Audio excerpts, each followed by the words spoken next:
आपने अपना सर्वस्व वारा सदा मेरे बाबा, आप पर मैं भी सर्वस्व वारा करूं मेरे बाबा, मेरे बाबा, मेरे बाबा, मेरे बाबा।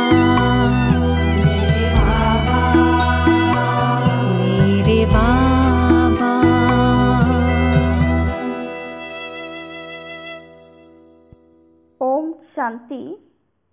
9 जून सन 2021 बाबा के मधुर महावाक्य। मीठे बच्चे, बाप आए हैं सारी दुनिया से विकारों की तपत बुझाए सबको शीतल बनाने। ज्ञान बरसात शीतल बना देती है। प्रश्न: कौन सी तपत सारी दुनिया को जला रही है? उत्तर: काम विकार की तपत सारी दुनिया को जला रही है। सब काम अग्नि में जलकर काले हो गए हैं। बाप ज्ञान वर्षा से उन्हें शीतल बनाते हैं। जैसे बरसात पड़ने से धरती शीतल हो जाती है, तो इस ज्ञान वर्षा से 21 जन्मों के लिए तुम शीतल बन जाते हो। किसी भी प्रकार की तपत नहीं रहती। तत्व भी सतोप्रधान बन जाते हैं। कोई भी तपते नहीं है। ओम शांति। रूहानी बच्चे किसकी याद में बैठे हैं? जरूर अपने रूहानी बाप की याद में बैठे हैं। रूह अपने परम पिता परमात्मा की याद में बैठी है कि हमको रूहानी बाप आकर रिफ्रेश कर शीतल बनाए। क्योंकि काम चिता पर बैठ भारत जल मरा है। गाते भी हैं तपत बुझाए, तपत काहे की? काम चिता की। बहुत तपत होती है तो मनुष्य मर पड़ते हैं। इस काम चिता की तपत में भारत एकदम जल मरा है। इसलिए बाप को याद करते हैं कि आकर शीतल बनाऊं। बरसात पड़ने से शीतलता हो जाती है।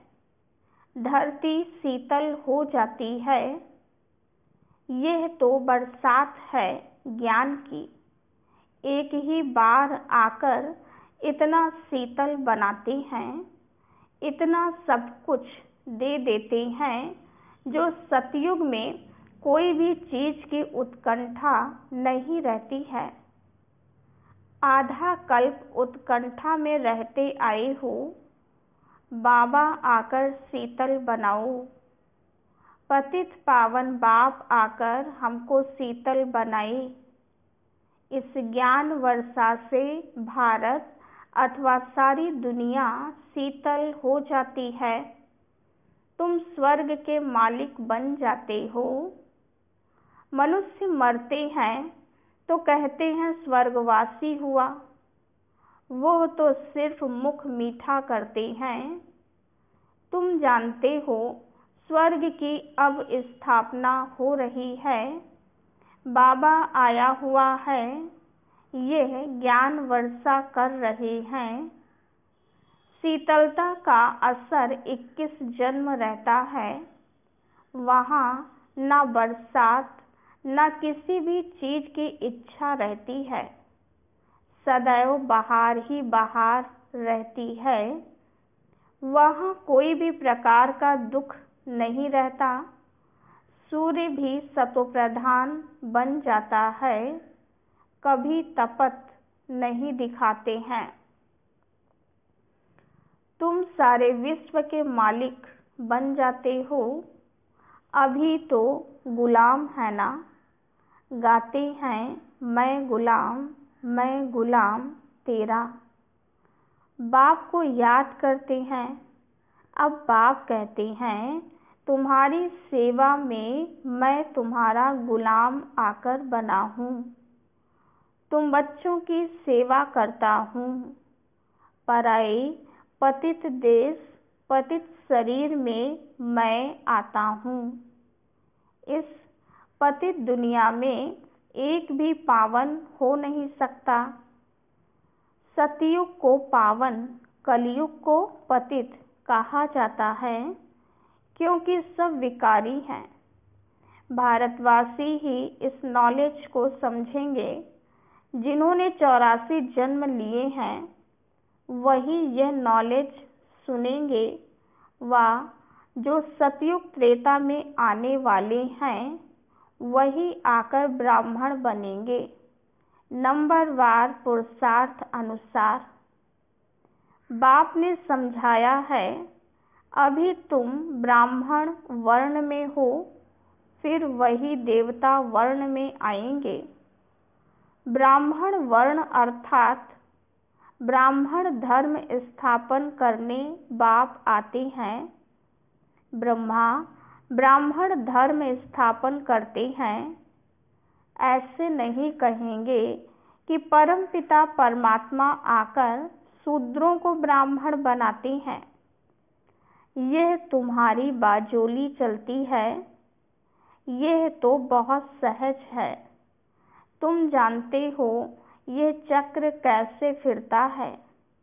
विराट रूप में ब्राह्मणों की चोटी और शिव बाबा को भूल गए हैं। कहते हैं देवता, क्षत्रिय, वैश्य, शूद्र, फिर शूद्र से देवता। अब ब्राह्मण कहाँ गए? ब्राह्मण लोग गाते भी हैं, ब्राह्मण देवताए नमः। तब प्रजापिता ब्रह्मा की वंशावली कहाँ गए? प्रजापिता ब्रह्मा का नाम कितना बाला है, चित्रों में भी कितनी भूल कर दी है। प्रजापिता ब्रह्मा की औलाद का कोई नाम निशान नहीं है। स्कूल में टीचर पढ़ाते हैं, वो फिर भी सोर्स ऑफ इनकम है। एम ऑब्जेक्ट तो जरूर चाहिए। तुम बच्चे जानते हो उस पढ़ाई से ही मर्तबा मिलता है। पतित दुनिया में भगवान आकर पतितों को पढ़ाते हैं। बाप कहते हैं, मैं तुम बच्चों को पढ़ाकर पावन बनाता हूँ। इस पढ़ाई से इनकम देखो कितनी भारी है। आधा कल्प के लिए तुम तकदीर बनाते हो। भारत में गाया हुआ है 21 पीढ़ी। अब तुम बेहद के बाप से 21 पीढ़ी बेहद का वर्षा पाते हो। लौकिक बाप का है अल्पकाल क्षण भंगुर का वर्षा। इस बाप से तुम ऐसा वर्षा पाते हो जो पीढ़ी बाई पीढ़ी तुमको दुख नहीं रहेगा। भारत में ही बेहद का सुख था। यह ज्ञान और किसकी बुद्धि में नहीं है। यह ज्ञान देने वाला बाप जाने, और जिनको देते हैं वो जाने, और न जाने कोई। ग्रंथ में भी उनकी महिमा गाई हुई है। एको ओमकार, निराकार, निरहंकार। इसका अर्थ भी अभी तुम समझते हो। वो तो सिर्फ गाते हैं निरहंकारी। इतनी बड़ी अथॉरिटी होते हुए भी उनको कोई अहंकार नहीं है। यहाँ थोड़ी भी पोजीशन वाले होते हैं तो कितना नशा उन्हों को रहता है। वो है अल्पकाल वाले मर्तबे का नशा कि मैं फलाना हूँ। अब तुमको इस रूहानी पढ़ाई का नशा है। तुम्हारी आत्मा अभी जानती है, आत्मा अभिमानी बनना है, तब ही बाप को याद कर सकेंगे। बाप के साथ योग टूटने से माया का गोला लग जाता है, मुरझा जाते हैं। याद करते रहें तो खुशी का पारा चढ़ा रहे। कोई बड़ा इम्तिहान पास करते हैं तो खुशी होती है। समझते हैं बस इसके ऊपर कोई और पढ़ाई नहीं है। तुम भी जानते हो हमारी इस पढ़ाई से ऊंच और कोई पढ़ाई है नहीं। इन लक्ष्मी नारायण ने पास्ट में जरूर ऐसी पढ़ाई की है, राजयोग सीखे हैं, तब महाराजा महारानी बने हैं। राजयोग तो मशहूर है। परमपिता परमात्मा आकर राजयोग सिखाते हैं स्वर्ग के लिए। कहते भी हैं पास्ट में ऐसे कर्म किए हैं तब ये बने हैं। तुम जानते हो इस जन्म में हम ऐसे कर्म सीखते हैं जो भविष्य 21 जन्म के लिए राज्य करेंगे व स्वर्ग में विराजमान होंगे। यथा राजा रानी तथा प्रजा भी है ना, राजधानी है ना। बाप आया है राजधानी स्थापन करने। फिर तुम जाकर 21 जन्म पालना करेंगे। 63 जन्म तो दुख भोगा है, वो सब खत्म हो जाएंगे। भारत को स्वर्ग कहा जाता है, अभी तो नर्क है। सृष्टि कितनी बदल गई है, वह राजाई कहाँ चली गई। रावण राज्य शुरू होने से फिर तुम पतित बन जाते हो। बाप कहते हैं तुम अपने 84 के चक्र को नहीं जानते हो। अभी तुम बच्चों को बार बार समझाया जाता है तुमने 84 जन्मों का चक्र पूरा किया है, अभी तुम्हारा यह अंतिम जन्म है। अब फिर से अपना वर्षा लेना है। तुमको मुक्ति धाम में बैठ नहीं जाना है। तुम्हारा ऑलराउंड पार्ट है। ऐसे बहुत हैं जो सतयुग से लेकर द्वापर कलयुग तक भी मुक्ति धाम में रहते हैं। ऐसे नहीं कहेंगे यहाँ आने से मुक्ति धाम अच्छा है। वो तो मच्छरों सदृश से हो गया, आया और ये गया। मनुष्यों की महिमा गाई जाती है। यह मंदिर किसके हैं? जो शुरू से लेकर पार्ट बजाते आए हैं उन्हों के ही यादगार बनते आए हैं। पिछाड़ी में जो आते हैं उन्हों का यादगार है क्या? कुछ भी नहीं। तुम्हारा कितना भारी यादगार है। सबसे जास्ती तुम पार्ट बजाते हो। तुम अपनी प्रारब्ध का टाइम पूरा कर जब भक्ति मार्ग में आते हो तब फिर तुम्हारा यादगार तथा शिव बाबा के मंदिर बनने शुरू होते हैं। फिर और धर्म आते हैं, उन्हों का धर्म स्थापन होता है।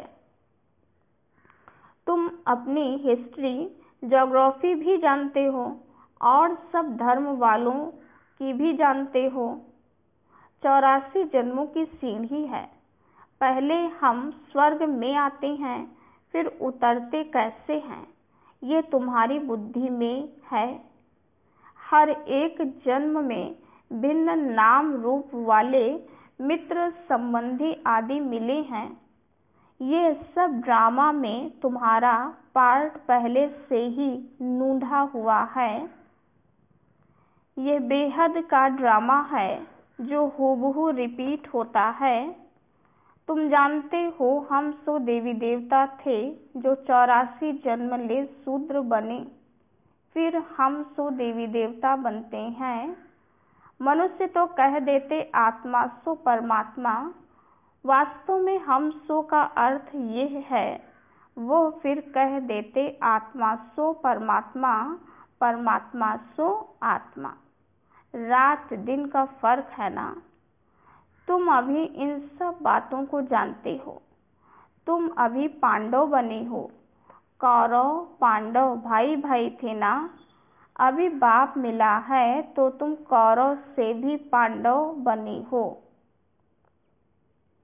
बाप तुमको दुख से लिबरेट कर गाइड बन ले जाते हैं। घर का तो किसको पता नहीं है।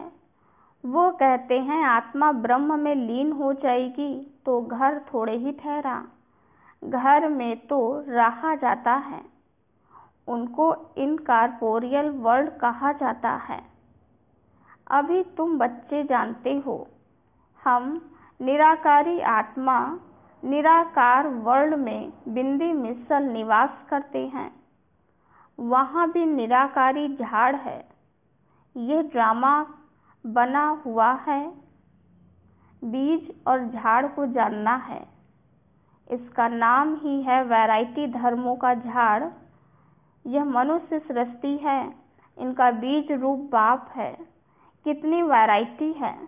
हर एक धर्म वाले के फीचर्स न्यारे, फिर यहाँ भी एक की शक्ल ना मिले दूसरे से। यह भी ड्रामा बना हुआ है। कल्प वृक्ष की आयु 5000 वर्ष है। यह बाप ही समझाते हैं। मनुष्य एक्टर्स हैं, यहाँ पार्ट बजाने आते हैं। यह मांडवा है, रोशनी के लिए सूर्य चांद आदि हैं।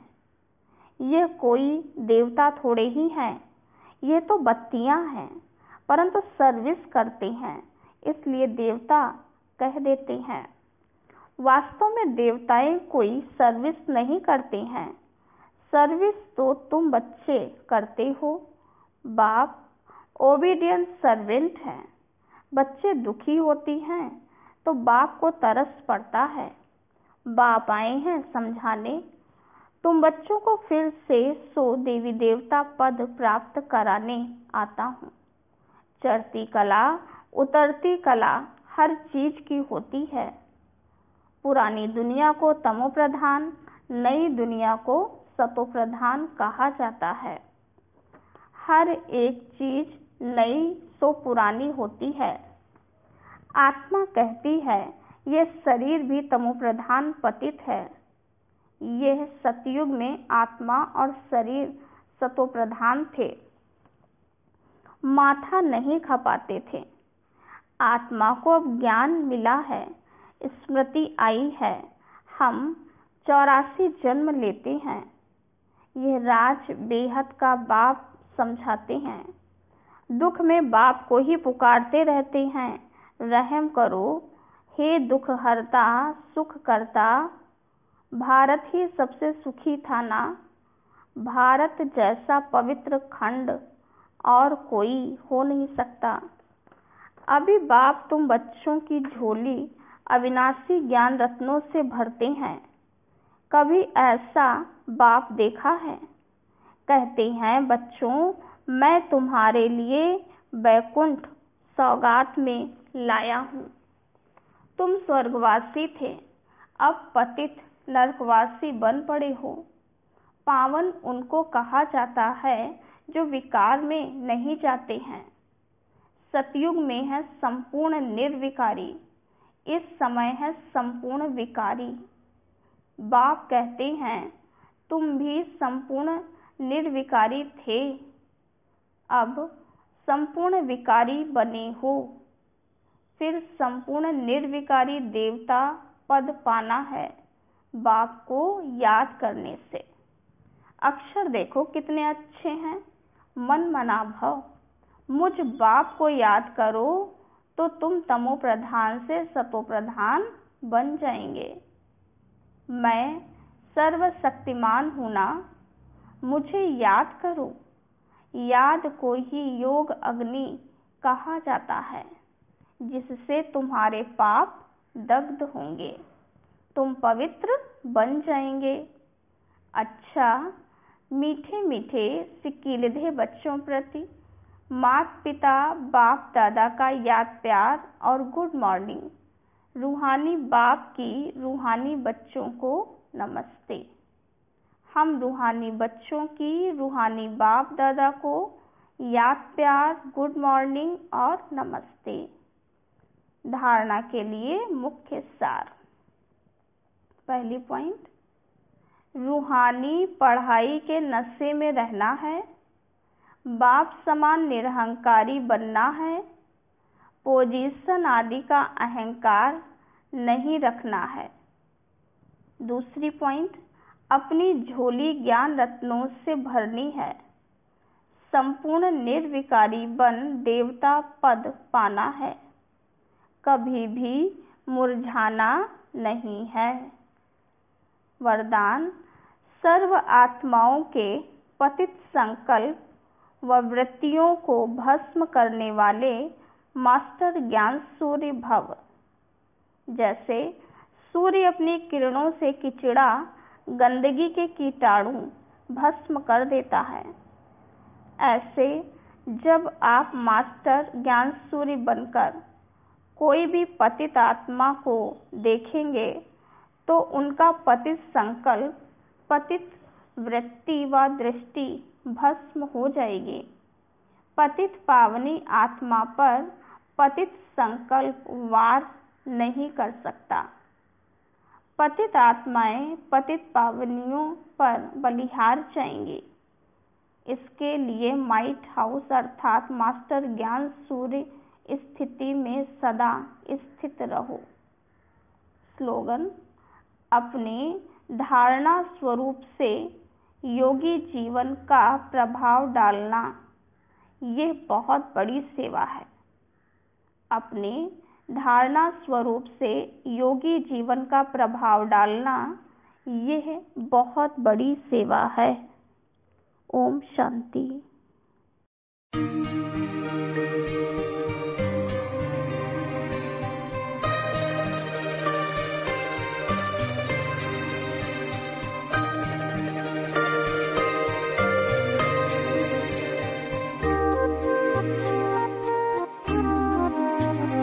जो प्यार मिला मुझे तुमसे,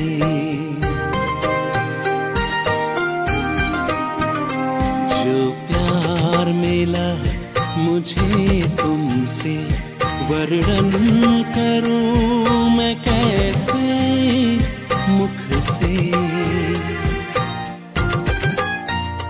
जो प्यार मिला मुझे तुमसे, वर्णन करूं मैं कैसे मुख से। ये दिल जानता है बाबा, दिखता है जो नैनों के नूर से। जो प्यार मिला मुझे तुमसे,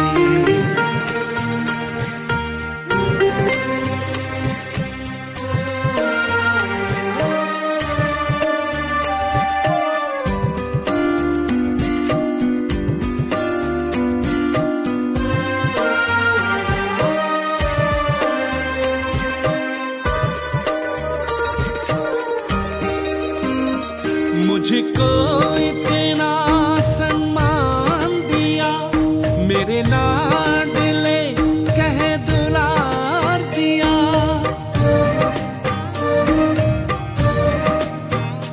मुझको इतना सम्मान दिया, मेरे लाडले कह दुलार दिया। मेरे इन भूलों को माफ किया और दिव्य गुणों से श्रृंगार किया। सांसों में समाए हो बाबा, भूल सकते नहीं तुम्हें भूल से। जो प्यार मिला मुझे तुमसे,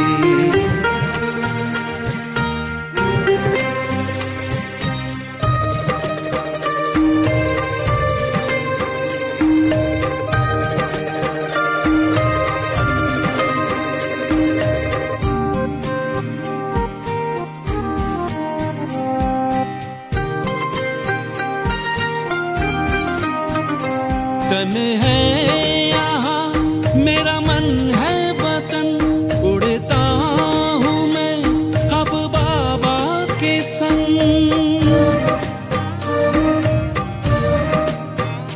तन है यहाँ मेरा मन है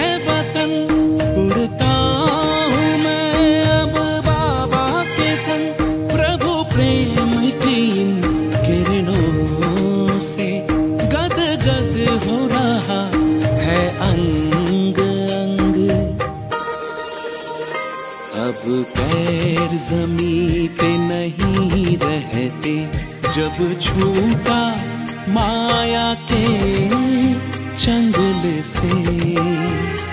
जो प्यार मिला मुझे तुमसे, वर्णन करूं मैं कैसे मुख से। ये दिल जानता है बाबा, दिखता है जो नैनों के नूर से। जो प्यार मिला मुझे